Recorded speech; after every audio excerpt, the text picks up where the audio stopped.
मुंडशेर नावाचं एक गाव होतं, जिथे सावित्री नावाची एक म्हातारी बाई आपल्या मुला मयूर आणि त्याच्या बायको अंजली बरोबर राहायची. सावित्री कपडे शिवण्याचं काम करायची आणि गावाचे सगळेजण लग्न असो की त्योहार आपले कपडे तिच्याकडूनच शिवत घालायचे. सावित्रीने आपल्या सूनबाई अंजलीला पण शिवणकाम शिकवलं होतं, पण तिच्याकडून कोण पण आपले कपडे नाही शिवायचं. एक दिवस अंजली आपल्या नवऱ्या मयूरला बोलते, माझ्याकडे कोणच आपले कपडे घेऊन येत नाही. सगळेजण फक्त आईकडेच कपडे घेऊन येतात. माहिती आहे ग, पण आता काय करू शकतो? तुम्ही नेहमी हेच बोलता आणि काहीच नाही करत. केव्हापर्यंत मी आईच्या सावळीखाली जगत राहणार? मला हे अजिबात नाही आवडत. तसं पण त्यांच्यामुळे आपलं किती नुकसान होत आहे, कारण ते प्रत्येक महिने खूप सगळे कपडे गरिबांना दानमध्ये देते. बोलत तर तू बरोबर आहेस. जेव्हापासून बाबा गेले तेव्हापासून मला कोणी विचारतच नाहीये. माझी तर काही किंमतच नाही राहिलीये. ज्याला पण बघू तो येऊन फक्त आईबद्दलच विचारतो. पण मी काय करू? तिला घरातून बाहेर काढा. तसं पण बाबांनी हे घर तुमच्या नावी केलं होतं. काही वेळामध्ये सावित्री बाहेरून घरी परत येते. मयूर आणि अंजली त्यांचीच वाट बघत होते. जसं सावित्री घरामध्ये येते, ती बघते की दोघेजण तिला घोरत आहेत. काय झालं बाळा, असं घोरत का आहेस? काय झालं आहे का? आई, हे घर माझ्या नावावर करून गेलेत ना वडील? हो, मला माहीत आहे बाळा. काय झालं, बोल ना. माझी इच्छा तू पण ना इतकं बोलण्यासाठी पण इतकं थांबत आहेस. आई, आता आम्हाला असं हवंय की आम्ही दोघे इथं एकटेच राहू, म्हणून तुम्ही आता इथून जाऊ शकता. पण बाळा, मी कुठे जाईल? या घराला सोडून माझ्याकडे आणखीन दुसरं घर नाहीये ना. मला नाही माहिती, तुम्ही इथून निघून जा. सावित्री नाराज होऊन घराच्या बाहेर पडते. तिला समजत नव्हतं की ती आता कुठं जाणार, काय खाणार. ती एका घरी जाऊन जेवण मागायला सुरू करते. कोणी आहे आत? काही जेवण असेल तर मला काहीतरी खायला घाला. सावित्रीचा आवाज ऐकून घराच्या आतून एक बाई बाहेर पडते. आई, तुम्ही बऱ्या तर आहात ना? मी ऐकलंय की तुमच्या लेकाने आणि सुनेने तुम्हाला घराच्या बाहेर टाकून दिलंय. मी तुमच्यासाठी काहीतरी घेऊन येते. तुम्हीच तर माझ्या लग्नामध्ये माझ्या नवऱ्याचा कुर्ता शिवला होता. इतकं तर मी करू शकते तुमच्यासाठी. ती बाई आत जाते आणि जेवण बांधून बाहेर येते आणि सावित्रीला देते. तुमचे खूप खूप आभार. सावित्री जेवण घेऊन तिथून बाहेर निघून जाते आणि अचानक पाऊस सुरू होतो. पावसाळ्यात ती एका झाडाच्या खाली जाऊन उभी राहते आणि रडायला लागते. अरे देवा, हे माझ्याबरोबर काय होत आहे? मी असं काय केले ज्याची मला इतकी मोठी सजा मिळत आहे? काय मी गरिबांची मदत नाही केली? काय मी उपाशी लोकांना जेवण नाही घातलं? काय मी जरूरतमंदांची सहायता नाही केली? पण मला माहीत आहे, माझ्याबरोबर तुम्ही कायम असंच करता. मला आता फक्त तुम्ही आपल्या जवळ बोलवा. सावित्री रडून रडून प्रार्थना करत असते की अचानक आकाशातून तिच्या समोर एक शिलाई मशीन येऊन झाडाखाली येऊन पडते. सावित्री त्या मशीनला बघते आणि अचंबित होते. सिलाई मशीन? सावित्री आकाशात बघते. तुमचे खूप खूप आभार. असं बोलताच पाऊस बंद होतो. सावित्रीची ही मशीन इतकी हलकी होती की ती कुठे पण उचलून घेऊन जायची. सावित्री सिलाई मशीन घेऊन बसते आणि आपल्या घराबद्दल विचार करते. ती सिलाई मशीन चालवते आणि अचानक त्या मशिनीमधून एक घर बाहेर पडतं, जे दोऱ्याने बनलेलं असतं. ही तर जादुई सिलाई मशीन आहे. ह्याला चालवताच एक घर तयार झालं. ह्याने मी किती सगळ्या लोकांची मदत करू शकते. सावित्री त्या घरामध्ये राहायला लागते आणि त्यावर गावाच्या लोकांना कपडे शिवायला सुरू करते.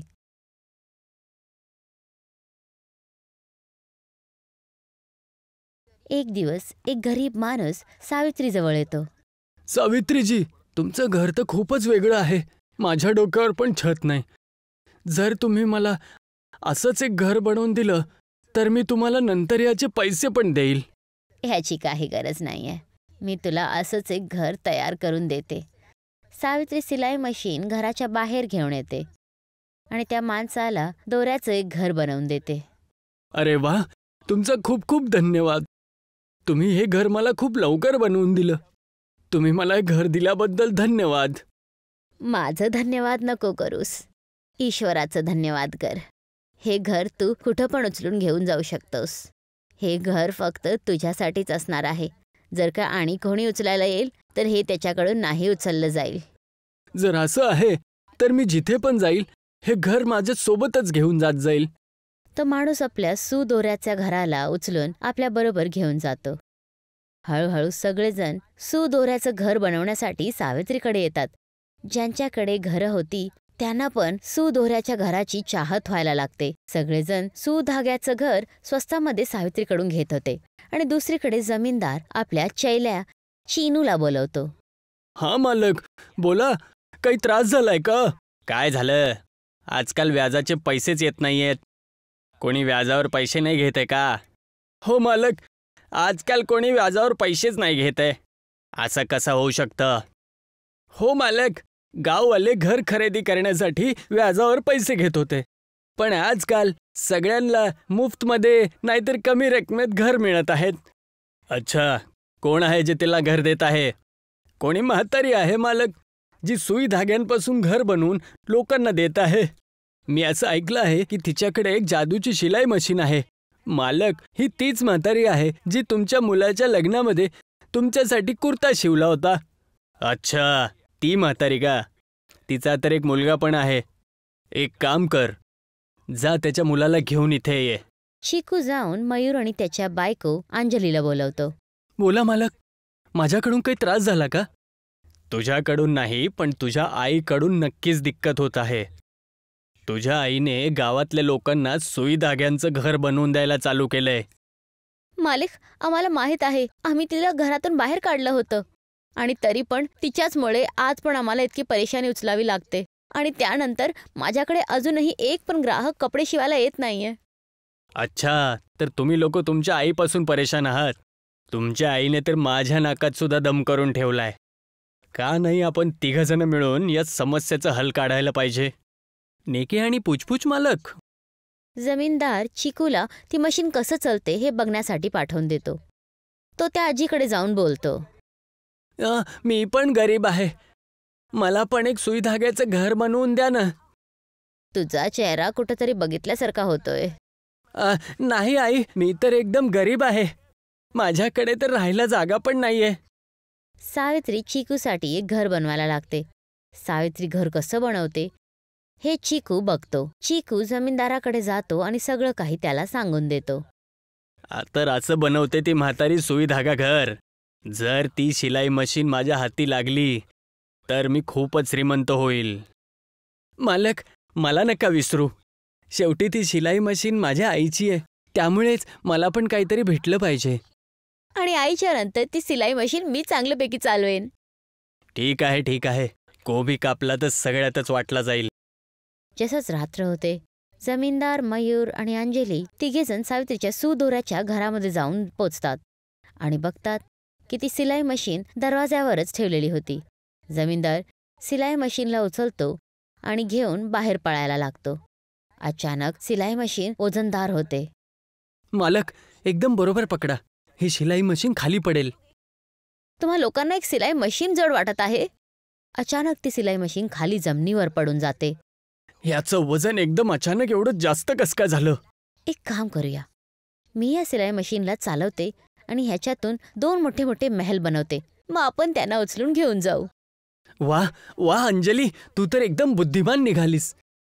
अंजली सिलाई मशीनवर बसते आणि जसंच ती मशीन चालवायला सुरू करते, एक खूप मोठी सुदोऱ्याच्या जेलमध्ये ते लोक कैद होतात.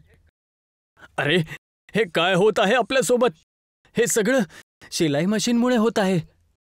जेव्हा ते लोक बोलतच होते तोपर्यंत ते चिकू आणि प्रधान येतात. चिकू, तू इथे काय करत आहेस? मी वाईट माणूस आहे मालक, पण मी कायर नाहीये. तुम्ही एक चांगल्या भाईसोबत असं कसं करू शकता? मयूर, अंजली, तुम्हा दोघांना लाज वाटली पाहिजे.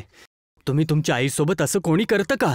आणि जमीनदार, दुसऱ्याच्या दुःखांमध्ये सुख शोधणारं कमजोर आणि वाईट माणूस होण्याचं प्रमाण आहे.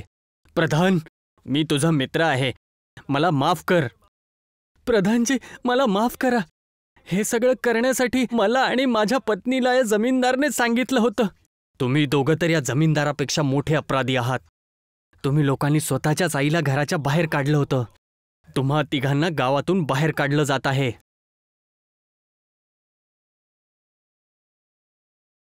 तिघांना गावातून बाहेर हाकलून दिलं जातं आणि ती मशीन परत सावित्रीला दिली जाते आणि ती पुढे आणखीन लोकांना सुदोऱ्याचं घर बनवून देत असते.